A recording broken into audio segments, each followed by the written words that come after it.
Hello, Mill Creek View podcast listeners. Here I am back in studio with producer Steve in Linwood, Washington today in a blizzard, just for you.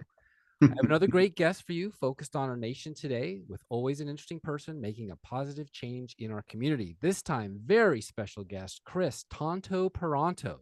But first, for more information about the Mill Creek View podcast, visit us on Amazon Music or Spotify at Mill Creek View Podcast. And don't forget to subscribe to the show so you won't miss a single episode. And thank you for listening. And Rubbable, so you can see us here in the HQ. Welcome to our People in News episode, where I interview people who are making an impact and are lovers of truth.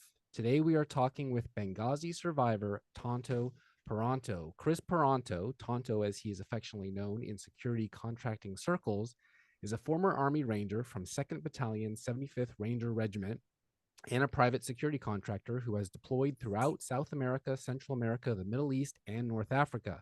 He also worked with the U.S. government's global response staff, conducting low-profile security in high-threat environments throughout the world. Kris was part of the CIA Annex security team that responded to the terrorist attack on the U.S. Special Mission in Benghazi, Libya on September 11, 2012, helping to save over 20 lives while fighting off terrorists from the CIA Annex for over 13 hours. Kris and his fellow brothers in arms' story is told in the book, 13 Hours, written by Mitchell Zukoff. Kris was born in Alamosa, Colorado, and obtained his associate degree from Dixie State University in St. George, Utah, bachelor's degree from Mesa State College in Grand Junction, Colorado, and master's degree from the University of Nebraska at Omaha. He served 4 years in the U.S. Army and an additional 4 years in the U.S. Army National Guard, reaching the rank of sergeant. Then became a commissioned officer in 2003. He started contracting for Blackwater Securities Consulting in 2003 and continued to deploy on various security contracts, including the Global Response Staff, until 2013. Thank you for your service. How are you today? I'm good. That's a long read. You don't need to read all that next time. You just say, here's this guy coming on the show. That's fine with me. Well, here's No, this hero coming on the show right no, before no, no, Christmas for no. me, so I appreciate it. Steve, thank you. And as you can tell, it's a busy household where I'm at. So you see me looking back and forth because I got kids walking back and forth. I wish I had a studio like you do. I just don't. But it's if you don't mind me ever turning my head, catching one of the kids walking to get something. Not at all. You got to do what you got to do. Yeah, Well, thank you, sir. I appreciate it. you bet. Well, you are married to former Maverick assistant volleyball coach Tom Yeah, Kate, and you yeah. have 3 children.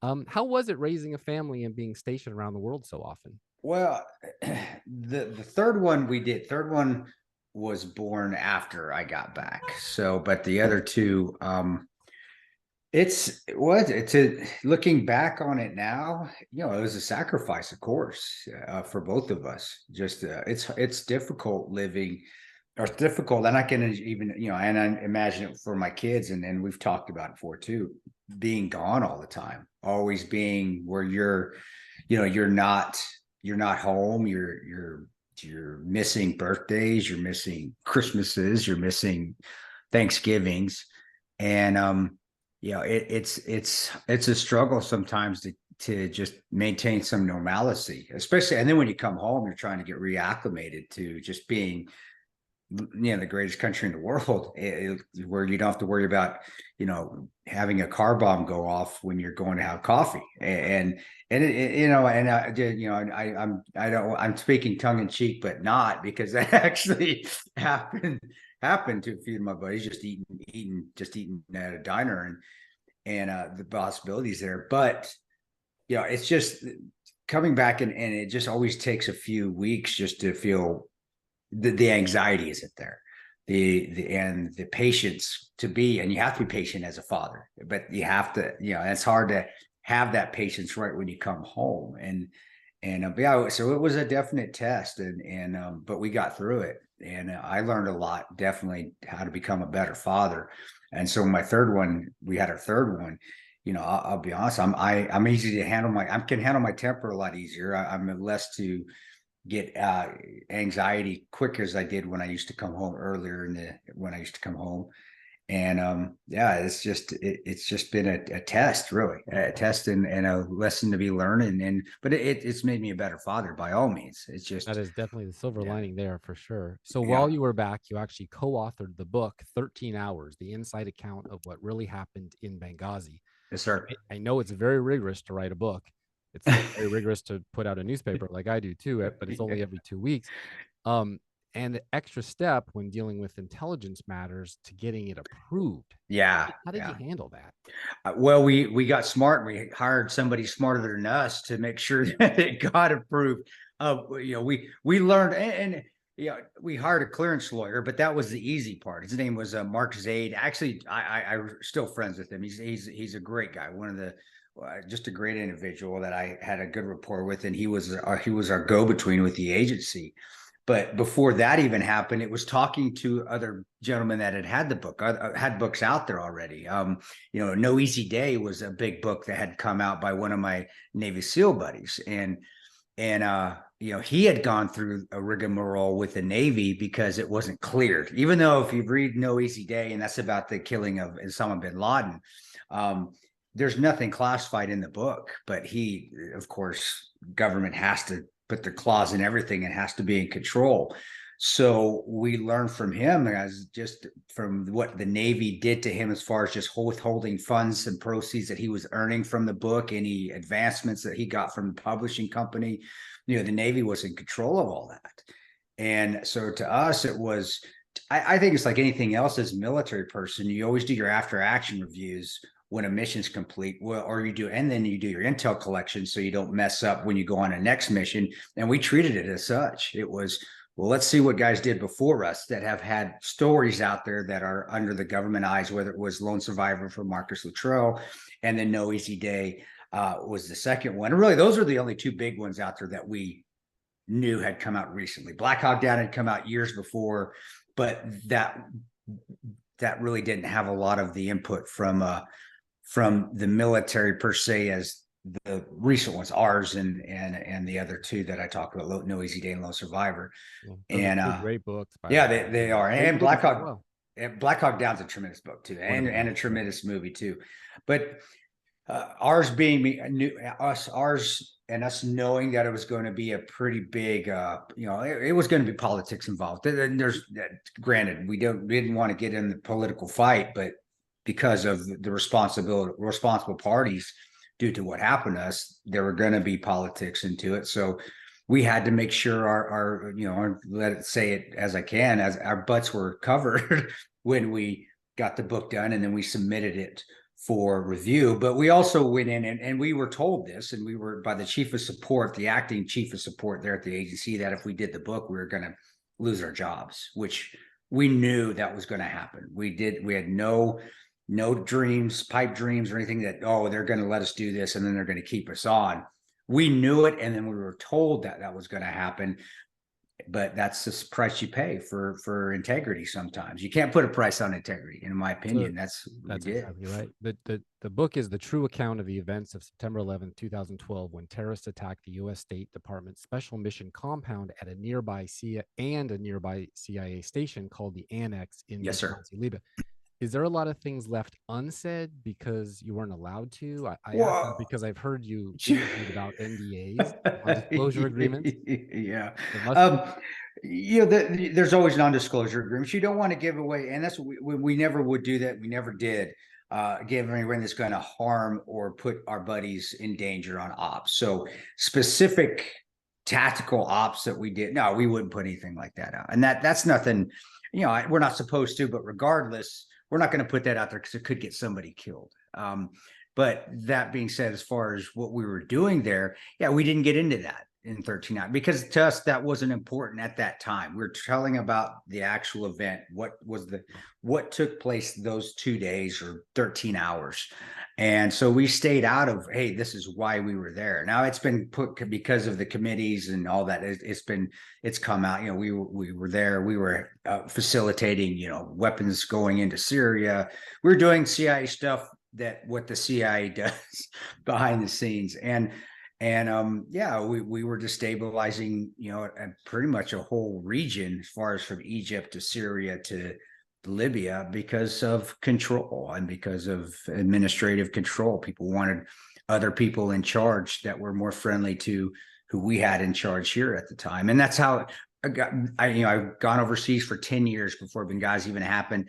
And I can honestly say that's pretty much how it goes wherever we're at, aside from when we went into Afghanistan the first time. And that was where, it was to get Osama bin Laden. And I do believe that was on the up and up. But the other places we went to, there was always something behind the scenes. It never was to overthrow a dictator. I think we learned over the years that dictators are dictators for a reason. Sometimes the devil you know is better than the devil you don't. Every time we overthrew a dictator, a whole mess of terrorists would come in, do that vacuum of power, and make the region even worse. And so getting back, they usually are the finger in the dike. They are, and really, they really are. But and that's what we really didn't get into the book, though. And we have later, and we've talked about myself, Oz, and Tig, of course, but we didn't write anything else about it. Yeah. So you work with author Mitchell Zuckoff, who wrote Frozen in Time, an epic story of survival and a modern quest for lost heroes of World War II. Okay, so true story of survival, bravery, and honor in the vast Arctic wilderness during World War II. Is that the book that tied into what you guys are doing? That one, but then also I had already read Lost in Shangri-La, which is another book he wrote about. It was also a military book, but it was based in the warmer climates, and I was like, that's just impressive. But it wasn't the military tie-in per se. It was the agency and the publisher that repped us. Mitchell had a good report them because they had published and repped him. 3 Arts Entertainment, which was the literary agent, and then Hachette Book Group or Grand Central Publishing, which is the publisher. They had done those other books for Mitchell, which Frozen in Time and Lost in Shangri-La, which just by coincidence I had read on other deployments. So I was like, wow, we got I was beside myself when they said, yeah, Mitchell's going to help you write the book. Like, oh my gosh, this is a spec operations of authors I got here, right? And it was a perfect fit. But honestly, I don't think anything happens for a reason either. I believe in God. I'm a Christian. I have my downfalls by all means, but I believe that was the path and that was supposed to happen. And we're supposed to have that tremendous writer and somebody who understood somewhat of the military world because of his other 2 books he'd written, plus, and then just a great guy. I mean, he just was just a tremendous, he is a tremendous guy. And he understood how to get all of our stories together, which was amazing. Because you had 5 different stories that we have to put into that 13 hours. And we weren't always, for those that don't know 13 hours, for those that do, they know this, but for those that don't know the battle, we weren't always together. So it's not like I knew what Jack Silva was doing all the time. I knew what Roan was doing all the time. So during writing the book, and or I just say helping Mitchell get Rangers and Marines and SEALs ideas and stories into a place where you can read it and it doesn't turn out to be a coloring and pop-up book. And we were helping Mitchell do that. It was therapeutic. It was like, wow, I knew what you did then, but 30 minutes ago, Tig, you were doing that. That's holy crap. And you found out how heroic the team was. And not me, but the team and the heroism, the courage, and everything was exemplified. And, I witnessed a lot of it, but a lot of it because of it's war. I don't think people realize the confusion of war, and especially when there's multiple moving elements in war. And the multiple moving elements of the team, you don't always see what your buddies are doing. You just expect them to be doing the right thing like they do with me. That's the trust and the brotherhood of especially the special operations. And they were. So it was very eye-opening to do that, which was honestly kind of fun, the first book. But and it was also, again, it was very therapeutic as well. But it also, it reinforced the heroism that I knew the team had put out by willing to sacrifice themselves. 2 of my teammates did, Glenn Doherty and Tyrone Woods, along with Ambassador Chris Stevens and Sean Smith. But it was just, to put it in one word, it was wow. And then doing it with Mitchell Zuckoff on the other end, it was a great experience for me. That first one was tremendous. Bittersweet, more to say there too, though, because of what we had to talk about. Is the TV docuseries War Heroes hosted by you still making episodes? And how do you like that format versus? I did like doing it, and I loved the family we talked with, and their sacrifice. It didn't get picked up, and Mm. I'm not a big fan of politics. I was in the muck of it for about 3 years, and I saw behind the curtain a lot of it. I hate it. I can't stand politics, and sometimes, and also a lot of the media lapdogs that hang on to that. I can tell you, it was at a time when I was more political that we made it. I was very outspoken, so I was going to get picked up by a Newsmax or a Fox. And then in 2017, I shut it down. I stopped doing all of it. It's like because it was making me so angry. I just not the media personalities. All of them are honestly very. I don't care if they're CNN or Fox. They all are very good individuals. They're very nice. Every one of them, from Sean Hannity to Jake Tapper, and I'm name dropping here, but maybe since I've heard some of these names, they were all very nice to us. But it's a business, and they'd want to talk and they'd want to get me angry because that gets more viewers. I may say something off the cuff that I normally wouldn't say, but because I'm in that heat of the moment. So in 2017, long story short, I stopped doing the media, and I do think that's what killed the pilot, because I thought future series, because it wasn't going to get run on the networks that were going to pick it up, because I wasn't willing to go back out there and do other things and still be pissed off at Hillary and then still be pissed off at the agency. It was, guys, I don't want to do this anymore. And it's just, and now I'm all speculation, but the coincidences of when I decided to do that, when War Heroes came out, and then it was going to get picked up, and then all of a sudden it didn't. I mean, common sense, that's one of the 5th principles of patrolling. You got to have it. And so common sense is dictate in this case. So, but I'm glad I did it, and I was very proud of what we did. And I thought it was a tremendous pilot that was put out there too. So how does a Ranger, National Guard 2, make the switch to CIA? Is that pretty normal as you age in the service? No, I made switch at the time to being a private military contractor in 2003. And that was a little bit of a change because it was a new thing. Blackwater had been that was during the time when the Blackwater Guards, Scott Helveston was one of them. They got drug through the streets of Fallujah, and their bodies were hung from the bridge in Fallujah. I mean, so nobody even knew what a contractor was. And so it was relatively new. So it was a bit of a change, but it wasn't a hard change because it still is. And at that time, you had to have 3 to 6 years of special operations experience in the military. So it was still the same guys I'm working with. You're still working with Rangers and SEALs and Delta. So the only difference is of course, there's less discipline because you're a civilian. The money was extremely high. And again, I told you, it was crazy, ludicrous money until you got blown up the first time. Then it wasn't enough money. So that's why I always tell the naysayers, oh, you got paid too much. Well, and when you got blown up, it didn't seem like you're getting paid enough. So it never was. But it was for someone coming out of the military. When I came out, I was a first lieutenant when I actually came out of the military due to a medical discharge. And it was getting medically discharged. The money was like, wow, I can still get paid. I don't have to really deal with the discipline, the PT in the morning, the yes sirs, no sirs, Roger Sergeant, no sergeant, being a civilian. And I'm really getting to do a lot of the same stuff I did in the military, in the special operations community, with the same caliber of individual. So it wasn't a change until when it started, the weeding out process started to get smaller, because I was State Department. I did a lot of private security just for private entities in South America. And then I even do it in Dubai and Jordan, and do a lot of cool stuff. I even did some anti-piracy work after Captain Phillips got attacked there in 2009 and rode ships. I mean, I got to see a lot of stuff, and I wouldn't have been able to see it in the way I did if I was in the military, because those other avenues, I was a civilian. So I was living off the economy in these countries, living in Fujairah. There's a great bowling alley and Starbucks in Fujairah, UAE. If anybody ever gets the chance to go there on the coast, we're going to Durban, we're going to Port Said or Port Suez and hanging out in these shady hotels where we had to stay at, and drinking chai and watching crazy, it is like an Indiana Jones movie somewhat. And then barricading your door, hopefully, and you wake up at, nobody tries to get you in the middle of the night.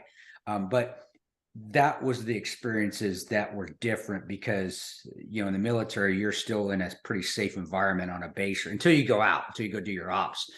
But you don't get to experience the culture like I did as a civilian. And then as a CIA, of course, that even made it even greater because we got to go to more places, and it was even sometimes even more low profile, where you're just flying out on a civilian aircraft. The movie actually, where Jack Silva flies in, takes his ring off and puts it, and you're just coming in on a that's actually how it happens. And that scene, it wasn't just Jack. That really just kind of showed the example of how all of us flew in. Some of us lost our rings, some of us didn't, but we all came in, either suit and tie, a jacket, and looked like a businessman or a UN or USAID individual, somebody coming in on a plane and going out and get your bags off the baggage thing, if it's even running.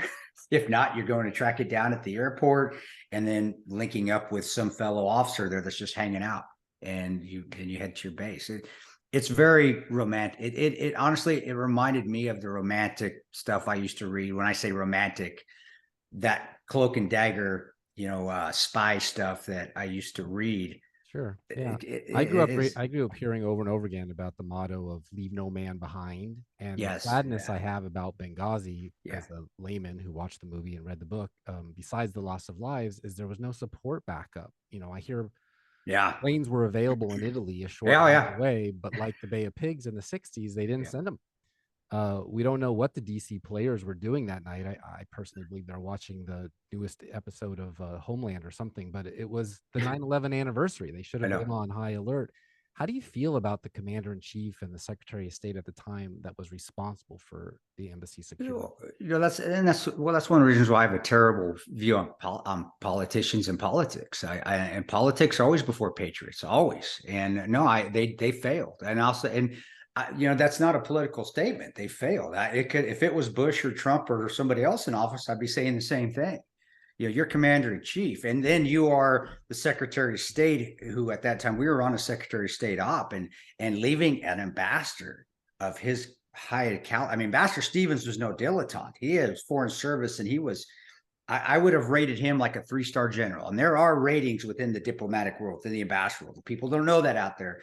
There are low-level ambassadors that you get to donate to a political party, and then there are those that are actually warriors like him that work their way up, and they hold a rank and they hold a status within the State Department. He held the highest status you could have within the State Department. So leaving a guy like him is inexcusable. Leaving anybody behind is inexcusable. But even as I testified to the committee, the first committee I went to, Mike Rogers' committee there in DC, when I got asked that question, something similar, I was like, they went down that rabbit hole. I said, you know what? We did get paid to be left behind. That's what we do. Not that I want you to leave, but I understand it if you left us contractors behind. We're expendable. And I think if you got that sense from the movie, you should have, because we were laying it on pretty thick because we are expendable. But I said, leaving an ambassador of his caliber behind, that is inexcusable. And so if you want to downplay us, well, we're just contractors, we're mercenaries, that's fine. But you left this guy that basically you left the vice president there to die. And we had assets all over the place because I was the one calling them in. And we knew where they all were, whether it was Alviano Air Base, which is what you're talking about, which they were just a puddle jump away. We had Sigonella, we had Suda Bay, Greece, which is 5 minutes on afterburners. That's what we would usually stay before we go in. And people can look at their map and see where Suda Bay is. But there are 2 F-15s that sit there as well, plus the Fast Company Marines in the Mediterranean and the Red Sea and Spain, which they got repositioned to Sigonella, and the JSOC team, or the JOC team, which is 10th Special Forces Group, which you see them in the movie getting repositioned to a forward base, which was down near Sigonella as well. That was actually happened as well. That was actually the ambassadors, a quick response team. They were usually with the ambassador when he was in Libya, and for some reason they got pushed out of the country. Some reason they got moved out of the country when he went to Benghazi, but that team was generally with him wherever he went in Libya. So the reasons, again, politics. It's trying to destabilize nations. It's getting hold of Gaddafi's arms, and getting him into the hands of militias, as John McCain would say, militias, friendly militias. I think But Obama said that too. politics is supposed to have a raison d'etre, right? I mean, there's a purpose there. It sounds like Yeah. everything was ready to go, but nobody was on the Nobody gave the phone to order. say go Yeah. for it. Although we Yes. do hear rumors, was it an order to stand down? Was it not? We don't know, but all we do know, the planes were not in the air. Yep. You mentioned Rep Mike Rogers.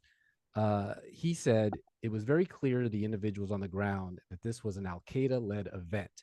Yeah. He was chairman of the House Intelligence Committee at the time. A lengthy New York Times investigation found no involvement by Al Qaeda or other international terrorist groups and was accredited in part by anger at a US made video denigrating Islam. What do you think really sparked it? Yeah, and just so I want to make sure with the last point, the guys on the ground, I have all the respect for because they did try to get to us. So you are right, and that is completely correct. Love the pilots; they did everything they could. They just didn't get the word to go, which comes from the commander in chief or the CENTCOM commander, which is General Ham. Normally, but that's incorrect. I think there's even our targeter out there from Libya is even still trying to track down those that were responsible for our attack. And she has even found out that they are backed by Al Qaeda. They're Al Qaeda in the Maghreb, and that is completely accurate. The second in charge at the time, is it Al Zawahiri or is it not Zakar? Was it Zakawi? I have to check to make sure. Sometimes the names, the Z names, all filter together. But the second in command Al Qaeda at the time, he actually put out the attack or said, hey, he's the one that gave the okay to start the attack. And they applied with Ansar Sharia, which later became pieces and offshoots and attachments to ISIS. So, yeah, the video had nothing to do with it. The video was a scapegoat. It was something that was out there. And if anybody that's seen that video, Betty Boop cartoon is better made than that video. And I honestly it's feel a joke. It's a joke. it is. And I feel bad for the guy that made it. His life was stupid, but his life shouldn't have been changed where he had to be in hiding. And I think he still is in hiding at some church in California because of that. So Susan Rice went on 5 different Sunday talk shows to say it was that. And it was just a setup job. By the way, so the U.S. did capture Ahmed Abu Khattala for his role in the attack and brought him to the U.S. You were critical of that decision because it was made by the Obama administration to have him tried before a jury in federal court. Yeah. In protest of that decision, you refused to testify at his trial. He was acquitted of 14 charges, including murder, but convicted of 4 lesser terrorism-related crimes. Do you think that it would have gone worse for him had you testified? I mean, he got 22 years. They wanted life. And the judge spared him from a possible life sentence, saying he's essentially been convicted of property crimes and that it would disregard the jury's verdict. As of 2022, Abu Khattala is incarcerated at ADX Florence, the federal supermax prison in Florence, Colorado. You're from Colorado, so gotta be weird, huh? Yeah, it was, to me, that was just another at that time. And after going through show after show of, and that's politicians for you. It wouldn't have been anything worse with me there. And he shouldn't have been tried as a criminal anyway. He's a terrorist. What do we do with terrorists? Well, we either execute him or we throw him in not Abu Ghraib. Yes, the Guantanamo Bay. Guantanamo. Thank you. I've been through a lot of countries, guys, over the years, a lot of places. Guantanamo Bay. Anyway, so and all right, that's true. And that's releasing, and we'll just have somebody walk off their post and release 5 Taliban prisoners for him, and he'll or Khattala for him. But no, I don't think he would have done anything. And to me, it was, no, I'm not going to be part of this charade. And that's what I thought it was. And that's what I felt it was. And I still think it was. And it was something, well, let's just show that we're doing something. And no, you guys still aren't doing anything because the guys actually responsible, they're still out there. Know Thy Enemy is a book that Boone, my compatriot Boone, and our targeter out there, our targeter in Libya, Sarah Adams, wrote just recently, and shows all the attackers that are still actually at large. Khattala was a private. He was a little guy. He was nothing at all. And he was also part of the 17th Feb Martyrs Brigade, which is the militia that was supposed to be assisting us as well. And to me, it was, hey, if you're not going to bring, if you're going to bring other people at fault, you're not going to bring Obama in, you're going to bring Hillary in, you're not going to blame them for anything. and you're going to put this little guy in and say he's this mastermind, and no, I don't. I said I'm not going to be part of that charade. No, and he's already 10 years into his. It would have been 22 years. He'll probably 20, get out of early, so he's halfway done. and I think when he goes back home, he'll probably get his justice there, because the majority of the terrorists that are being killed, the ones that attacked us, they're being killed by a militia that's in Libya that was friendly to us, and then now trying to stabilize the country. So to be honest with you, even if he wouldn't have got out and they would have let him back into Libya, he might have got his just desserts there. Yeah. Which karma works strange in Colorado than he was back at home. Yeah, I think so. I don't want to run out of time with you, but back to the movie. Pablo Tel Schreiber, Canadian American actor. You're laughing. He's best known for his stage work and for portraying Nick Sobotka on The Wire, which I love. Yeah, and played you in the movie. Did you get to know him, and how accurate is the movie? Do you think it was portrayed authentically and accurately?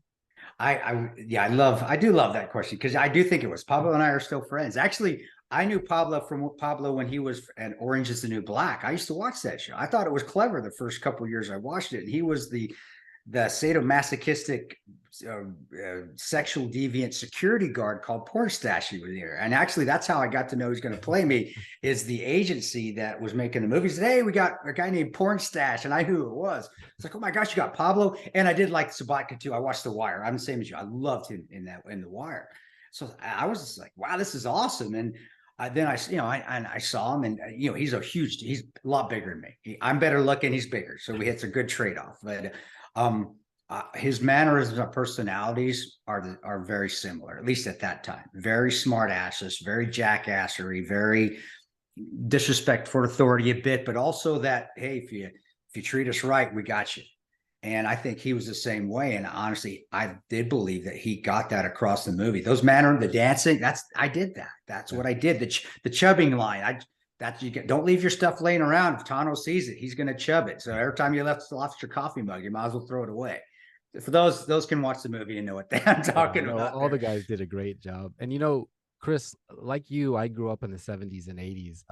We both played high school football at the same time. You in Colorado, me on the bench in California. But I got to know some amazing Vietnam vets back then. And as much as I enjoyed watching movies like Uncommon Valor with Gene Hackman and Rambo and even Platoon, they couldn't watch them. It was too traumatic. Making one is one thing, but do you feel that way? Or do you have favorite war movies?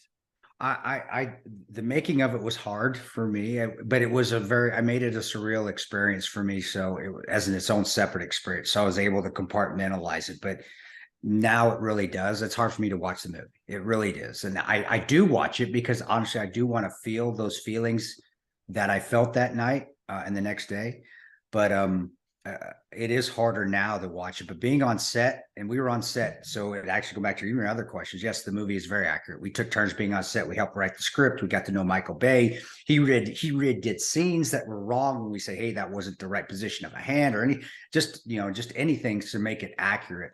But the movie, it's hard for me to watch, but I do still like watching war movies. Uncommon Valor is still one of my favorite. I love that movie, and I love when they become as a team, when Patrick Swayze's character and Randall Tex Cobb, and they're fighting, and now they become a team because his dad was left, and then the fighting where guys are sacrificing themselves. So Blaster, when he sacrifices himself for the team to blow up the bridge, that always. Any movie that has sacrifice in it, especially war movies, but dang near anyone, makes me tear up because I saw that. Yeah. I know what that feeling is, to be willing to sacrifice yourself for somebody and go out that gate. And then I know what it is when I actually see somebody sacrifice themselves for me. The Band of Brothers is just so true. And So but Uncommon Valor. So that all those movies, but I do love Platoon, Uncommon Valor. The Vietnam guys, welcome home. Y'all are rock stars to me. That's what made me want to keep going that night, because it's like, shit, these guys are out for 2 weeks in the bush. I get up here with a Snickers bar and a Gatorade and a bottle of water and a lawn chair. I can go another couple hours. Yeah. Well, you did serve in Yemen. Can you tell us what's going on there? It was in the news a lot not long ago, and now we hear nothing about Iran and Saudi Arabia proxy war. That was your last deployment? That was Sanaa. I was actually there during when that debacle, when we cut and run out of that place. And for those that don't know, because there isn't a lot out there, read about the final days of us being in Yemen, where we again destroyed a nation, destroyed a country, destabilized it, cut and run, and now it's a destabilized nation with terrorists running everywhere. You wouldn't believe me, but there's a Kentucky Fried Chicken. There used to be one in downtown Sanaa. I'd go to a real Kentucky. This is how, and this is what I'm comparison to. This is how nice the country was. Yes, there were problems. Yes, there were terrorists. Yes, but it wasn't like it was now, where there's nothing now but just terrorists and no infrastructure and no money, and people are well worse off now than they were when we were there. And I implore people to read it. What's going on now? It's like Libya. It's a vacuum of power with terrorists controlling it, and that's that, and fighting all the time. That's what it's like now. People may have forgotten, but Samantha Powers and Susan Rice got into a lot of trouble, short-lived, and nothing ever came of it. But at the time of your Benghazi attack, they were the people in charge. They unmasked a lot of Trump people illegally, allegedly. Yeah. You had some public comments about that and called Rice a liar. Do you still feel that way? I got to remind me which comment that is, because it's been such a long time since I did that. Do you have the comment there as far as what I said? But as far as Susan Rice with the video and all that, I still stand beside that. It was in the same context as you wanted Devin Nunes to get to the bottom of it, and I guess he didn't. And he didn't. Okay. Yeah. So how do you? I guess I'm trying to say, like, how do you? Well, obviously we feel awful about it, but they were the politicians, it seems, that were making the PR move to say whatever you experienced was not very important. And you called her a liar and got yourself in some trouble because you took on power. You spoke truth to power. And maybe it didn't affect you as much as I thought it might when I asked you that question, but they are still around kicking, I think. Right? They're both in the Biden administration, actually. And you're retired doing your own thing on TV. Yeah.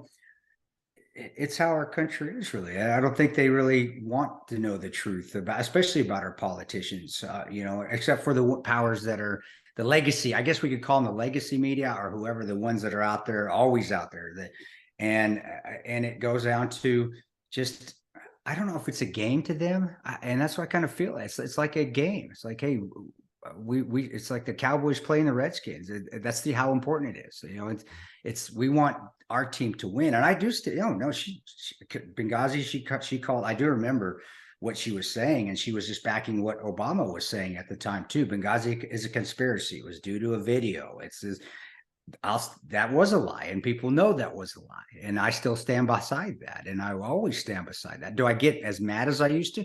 No, I don't. You can. One thing is that I bring Christianity back into it and bring faith back into it. They'll get theirs. They will. It'll happen. I may not be able to see it on this earth, and that's fine. God didn't make us that. We don't need to see retribution. I don't need to see it.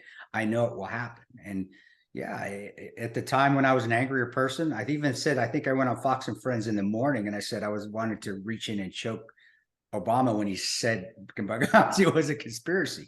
Had the Secret Service at my house a couple of days later. I knew the two guys though, so it was kind of not a joke, but it was kind of comical because the guys can Tanto, we know, which, come on guys, have a cup of coffee. Yeah, we're to answer your questions.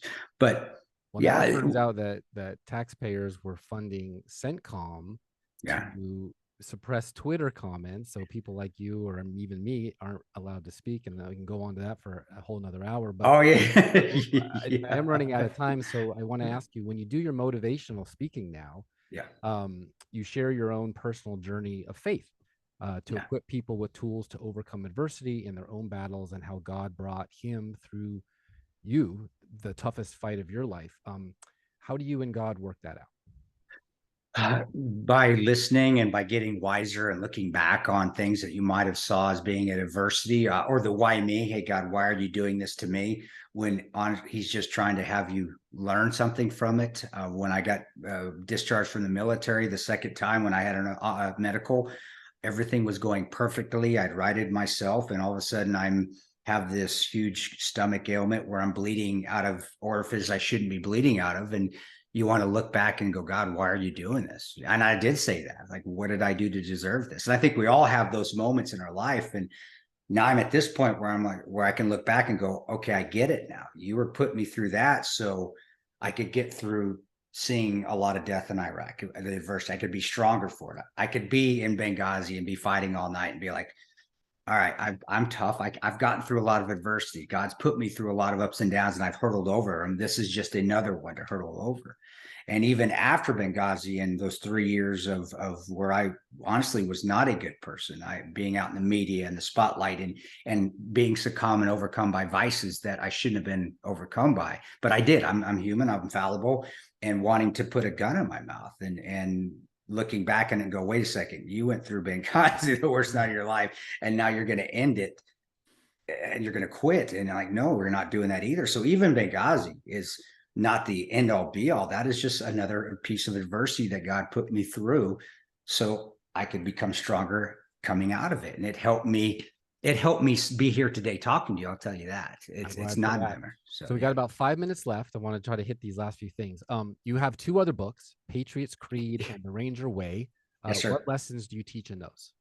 Really the same thing I just talked about right there. It's adversity. And that failing is something we all do. I think saying I was failing is just a step towards success. And those 2 books are they're about me being a screw up. That's all. I just say this, I screwed up. Okay, how did I get over it? Screwed up. And then the Patriots Creed is me, but also there's so many great stories from people that have been through a lot of stuff. Some of my brothers, and I put their stories in there. Scotty, who died on the drop, PJ, pararescue Scotty, who died on the drop zone because the chute didn't open, but then got himself bit back up and went through PJ training and became a PJ again. How, my gosh, how is that adversity? Plus another buddy, a Ranger buddy, Ben of mine who dealt and beat alcoholism. Well, so it's not just you could deploy again. You would. You actually wish you could. You said. How do you explain that? I was my best person, I felt, when I was overseas, and the reason being is because I could focus. This is just what I'm doing. And I'm here. God wants me here. This is where I'm supposed to be, and I could focus on this in time. There's no outside really parameters, nothing coming in. This is where I need to be. I have his back. My mission is this, and it's easy. The only thing hard you have to worry about is dying. Really, that's it. I know that's said in a movie, but it's the God honest truth. That's the only thing you have to worry. Everything else is easy. It's a living that's hard, they say. It's living. That's a good line right there. What's the 14th Hour Foundation, and what do you love about it? It's a foundation that myself and my wife started, and it gives back. Honestly, we give back to other foundations that are having a hard time making money. And also, though, now we give scholarships to veterans or their family members who want to attend college. Because when I got kicked out of the military, the first time I did get kicked out of the military, the way I stayed above and float is I got my master's degree, and it's a way to stay positive and keep moving forward. So it's an option for military veterans who may be having a hard time in their life or not. They just want to better themselves. It's a way to go back to college and get your education, because it did help me. And I think that's a positive way to continue to move forward if you're stuck in a rut, especially. Nice. And so we've got Sammy Hagar selling his tequila company, Ryan Reynolds with gin. I see you have a vodka line, Tanto Vodka. Are you doing Smirnoff volume yet? And no. I'm definitely going to try that soon, maybe tonight. I wish I would have had a bottle for you sitting right here. No, I don't think we will for a while. That's a hard nut to crack, but we are in 6 states and very proud of it. And I love it that it's a Vietnam veteran he was a past life as his old moonshiner that makes the vodka out of North Georgia. If I'm going to have any alcohol made, it's going to be made out of North Georgia. So it's good. And but we're getting there. We're growing slowly, but it's not as easy as people think. But I'm still, how cool is it? Even if it doesn't, I say, man, I had my own vodka at one time. Even if it doesn't, when I'm coolest thing ever. Yeah. So on this show, I'm completely running out of conspiracy theories because every single one has become a fact, and one that I never thought in my lifetime would actually happen. So this is my last question for you. Probably could do a whole show on it, but you were in the CIA. We now know, as of yesterday, it's a fact the CIA killed John Kennedy. No, in my whole life, we never thought that was true. The Warren Commission was gospel. That was it. No headlines in the mainstream media as of today. It's as if Project Mockingbird has just taken over the entire media. Yeah. What do you think of that as a CIA alumni? We at the agency, I think we were doing more things. We even had a running joke in Afghanistan in 2007 that the agency, we were spying more on Americans than we were on our enemies, if that helps you out any. So that does not surprise me. And that was a joke by all us GRS guys in Afghanistan. It seemed like we were trying to collect more information in Afghanistan on US citizens, by our case officers were, than we were actually trying to get the Taliban and get at EQI and get all our stingers back. So I don't know. Maybe that answers your question right there. Because I conspiracies are only conspiracies most of the time because there are true. They become true, or they are parts of them become true at least, and they begin more and more, and then become actual fact. Yeah, I didn't read that. I haven't seen that, but you don't see the shock on my face, do you? So No, but there that there was the isn't it. biggest conspiracy in the whole wide world for 51 years. Yeah, Now apparently it's just no big deal, ho hum in the media. But okay, Tonto, I thank you for your time. I'm thrilled that you were here. I really appreciate it. We are at the end here, so please tell our listeners where they can go to find out more about you and your vodka and anything you want to sure. pitch. I just have one website, Paronto.com. Everything's on it. I do training, battle line tactical. So I do a lot of firearms training still, which I enjoy. The vodka's on there. I don't do Twitter anymore because most of that stuff that you had was from my old Twitter accounts, and Twitter just gets me into more arguments and trouble. So I have no Twitter feed, but I have an Instagram and Facebook page, which I'm still pretty active on. And then I have my own podcast called Battle Line Podcast, and it's mainly faith. It's a faith-based podcast, but we can't be put in the Christian category because I cuss too much. But it really is bringing veterans on and talking about perseverance and adversity. Or we also get we get rock and roll people on every once in a while too, because of my partner's connection to a lot of them from when he used to work at Sirius. And then we have a lot of military family members come on too, and it really is about persevering. Adversity. There are a lot of jokes and jackassery that go on because it's me. There's got to be, and then also really the rest of the time I'm a husband and a father now, and that's what I do. And unless they say break the glass, and I'm one of those guys that use in case of emergency and break glass. If they never break the glass, I'll be happy here in Kansas being a fat father and a husband. But if they ever do need it, well. That's God forbid whoever needs it. So, Well, Merry Christmas to you and the wife and kids, and thank you again for coming on, and thank you for your service always, and God bless you. God bless you too. Merry Christmas. I appreciate it, Steve.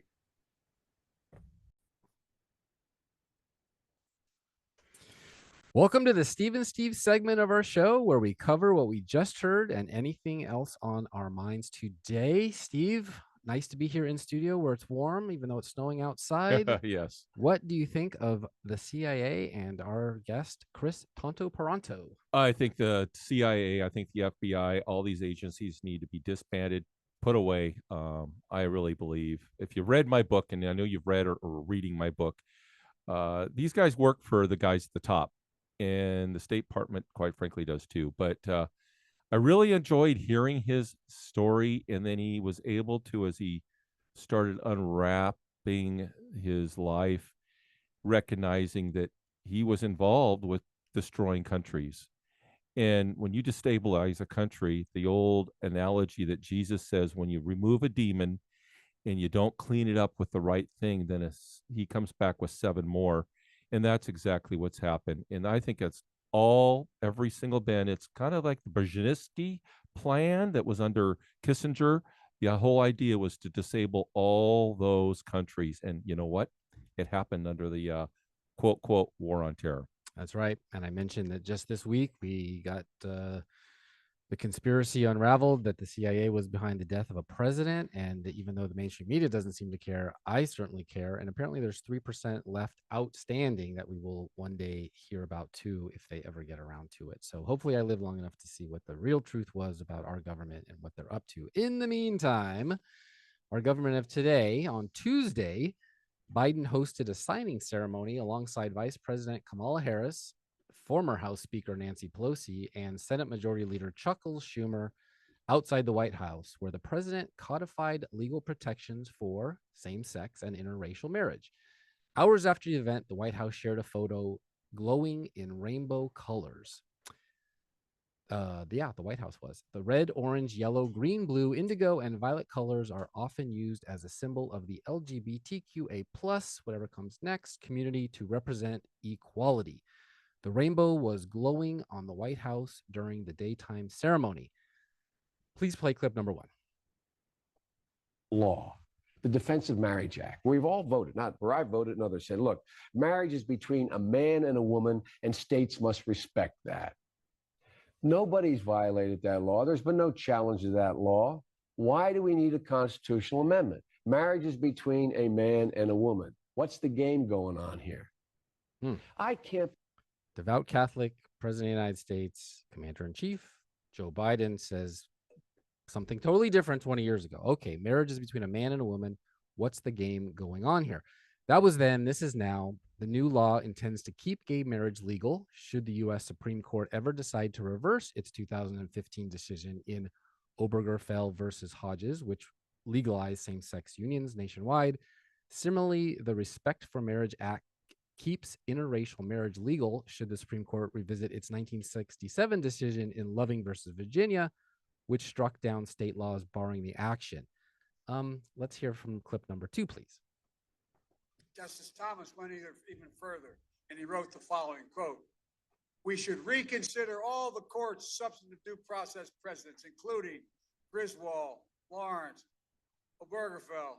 That means he thinks we should reconsider whether you've got the right access to contraception. And yes, we should reconsider whether you have the right to marry who you love. And that's not only the challenge ahead. When a person can be married in the morning and thrown out of a restaurant for being gay in the afternoon, this is still wrong."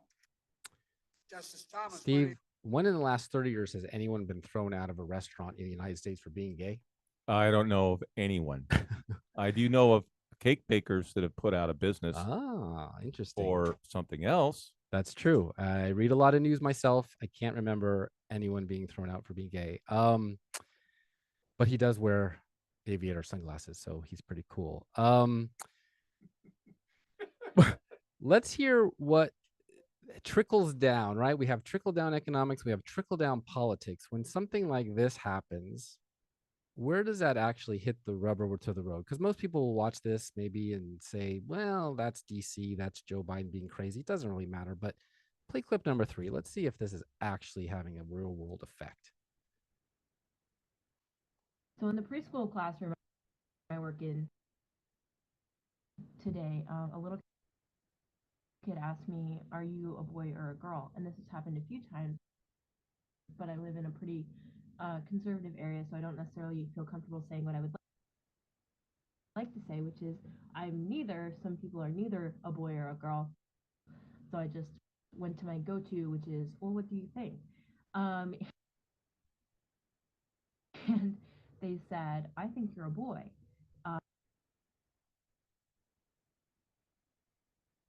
And the kid next to them said, "No, she's a girl." And then the first kid said, "No, she's a boy." And I think she's a boy is personally pretty gender affirming for me. And it came at a great time because tomorrow is my first HRT appointment, and I'm very nervous and very excited. So wish me luck. Steve, that's a preschool teacher who gets validation about their gender when students are confused about gender. So it happened. It happens. It's a thing. We got a whole new generation of people in the world who think that this is something that the government needed to do. I think Satan has something to do with that. Most likely that's true, but he doesn't wear aviator glasses. So let's play clip number 4, and maybe the broadband will be a little less halting than last time. Events and drag performances around the country. Even hospitals have been targeted with bomb threats and intimidation tactics based on social media figures spreading baseless stories that the providers are, in their words, mutilating children. There's a straight line that can be drawn from the legislation trying to strip trans people of our human rights to the increasingly hostile and inflammatory rhetoric portraying us as a threat to society, to the acts of violence that have taken far too many lives. The people engaged in these efforts, from the politicians and media figures who normalize the dehumanization of trans people, to the influencers who vilify us on social media, to the people brandishing firearms and making bomb threats, bear culpability for the violence that ensues. The Williams Institute estimates that there are 1.6 million Americans age 13 and up who are transgender. We live in every state in the nation. We are librarians, we are your barista at events. Do you hear that? So the House of Congress was currently holding a hearing on anti-LGBTQ violence where a person named Olivia Hunt, who you just heard, says there's a straight line that can be drawn between laws banning boys from girls' sports and sex changes for kids to the acts of violence that have taken far too many lives. I'm not sure what world they're living in or what headlines they're reading, but they are certainly making laws and rules for society that are not based on the fear tactics they're really shooting for. Let's hear one more, and if we can stand it, that will be the last one. Person is safe and protected. We are constantly filing reports of abuse and neglect because of parents I not understand the cases young people who it they sounds are. like you're deflecting the question a little bit. I understand cases of abuse. There's laws to protect the abuse. I mean, schools actually are legally obligated to report cases of abuse, same for churches and the like, anyone who deals with young people. But, you know, do parents have a right? Should they be informed about what's going on? Do they have a right to know what's going on in their kids' lives? So I think, again, those of us who are protecting and supporting young people are there and trusted with the information of the things that they are dealing with. In terms of parents' rights to know at schools, I mean, here in Colorado, parents don't have the right. If a young person is questioning their gender or their sexuality, there are laws in place that say that they have the right to process that with their trusted counselor so you do, and so forth. You do a significant amount of your work with kids even starting at age 13. Yeah. What would be the age of consent then in your mind? In our community, the age of consent to mental health therapy is 12 years old. So we have laws that enable young people to connect with trusted adults who can support them. That is just so important. It prevents suicide. And so we serve young people at 13 because we know they come to us. So there was another House Oversight Committee hearing, and that's a far-left Democrat witness who said that parents have no right to know if their kids are going through sex changes. She also stated that the age of consent for her nonprofit's mental health therapy is 12. Yeah, wow. What do you think of that? This is insane, Steve. You can't even go down and get a tattoo without your parents' permission. But they're going to change try to change an individual's actual hormones and sex. Come on. At least at her shop in Colorado, so beware. But most of the doctors involved in these practices must be getting their guidance from somewhere, right? As it turns out, these dubious and dangerous practices involving everything from hormone injections and puberty blockers to genital mutilation surgery have all been endorsed by one of the nation's largest medical associations. That would be the American Academy of Pediatrics, AAP.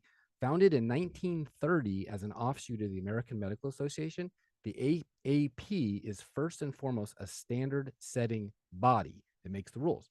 It outlines best practices for the nation's pediatricians, advises policymakers on public health issues, and for many parents is the premier authority on raising healthy kids. Okay, let's hear from this clip.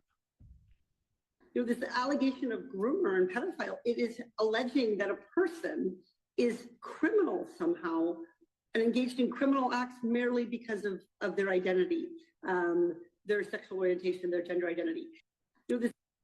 In case you missed that, that's according to California Democrat Rep. Katie Porter, pedophilia isn't a crime, it's an identity. The AAP has failed to protect children from their greatest enemy, the pharmaceutical and chemical industrial complex. When addressing the prevention of diseases that directly affect the medical industry, the AAP's record is dismal, but the teachers and the politicians are getting just as bad.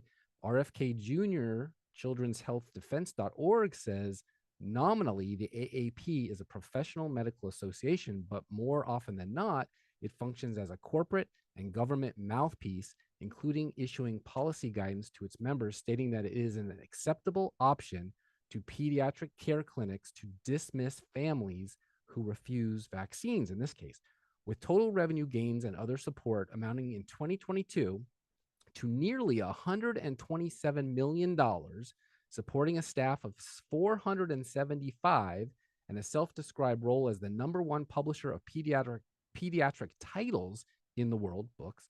The deep-pocketed AAP's ability to broadcast policies desired by the Center for Disease Control and Prevention and tout the wares of drug, vaccine, and formula manufacturers is significant.